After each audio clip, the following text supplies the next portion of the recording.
Hey guys, Ancient Tonini-Rogers, and I want to talk to you today about how to pay off your credit card debt fast. Now, I first want to say I am not a tax advisor, I'm not a CPA, I am not a lawyer, I am not a financial planner. So these are just tips that I have used in order to pay down debts. And if you need legal advice, please check with your CPA or tax consultant or lawyer or what have you, okay? Um, First thing you want to do is you want to assess which debts you need to pay down first. And what you want to do is you want to pay down the debts that are in default or that are in collections.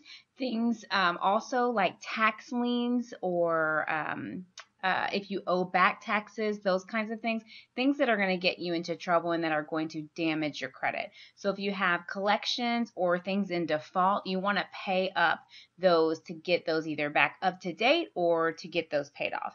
After you've done that, you want to look at what's the highest interest rate and start with the highest one. So those are things like payday loans or credit cards. Usually they're, credit cards are 15% or above, and payday loans sometimes are huge, even up into the 20%. So you want to pay those off. When you talk about credit cards, you want to look at the minimum payment. Most people think it's fine to just pay the minimum payment, but when you have high interest credit cards, you want to pay more than the minimum payment so that you are actually paying down on the principal, which is the amount of money that you owe outside of the interest. If you just pay the interest or the minimum payment, then you're only paying interest, and it will take you years and years to pay it off. And by the end of, say a $5,000 credit card, you will have paid thousands and thousands of dollars for that $5,000. So you're essentially just giving money to the bank. So pick the highest rate, interest rate, and start paying over the minimum amount. Once you pay off that one, then you take whatever that payment was that you were paying. Let's say you were paying $100 a month on that. You take that and you add that to the minimum payment of your next highest credit card. So you just paid off your, let's say, JCPenney's card, because you want to start with the retail, because those are typically the higher interest rates as well, and they're not as good for your credit as, say, a Visa or MasterCard. So you pay off your JCPenney account. Let's say it was $100. Then you move to your Best Buy account. Your Best Buy account, your minimum payment is $50. So what you want to do, you've been paying the $50 because you're keeping up. You want to take the $100 that you had from JCPenney's because that's gone and you're no longer paying that. Put it with the Best Buy. So now you're paying $150 a month on the Best Buy, and then that will go away once you've paid that off. Then you take that $150 and you add that to your American Express card. That's the next highest interest rate.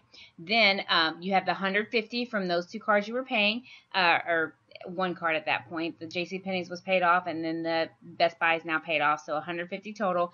Add that to the American Express. Let's say you were paying $85 on that, so you add the $150 with the $85 and pay that amount.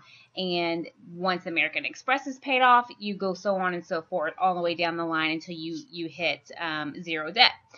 What you want to pay off last are things that get you tax deductions. So things like mortgages and student loans, believe it or not, those kinds of things. When you pay interest on those, you get to take those off of your total income for your taxes. So it actually helps you at tax time. So pay off those things last unless you're in default. If you're in default, catch it up and then continue to make your monthly payment or your minimum payment on those while you're paying off the higher interest rates.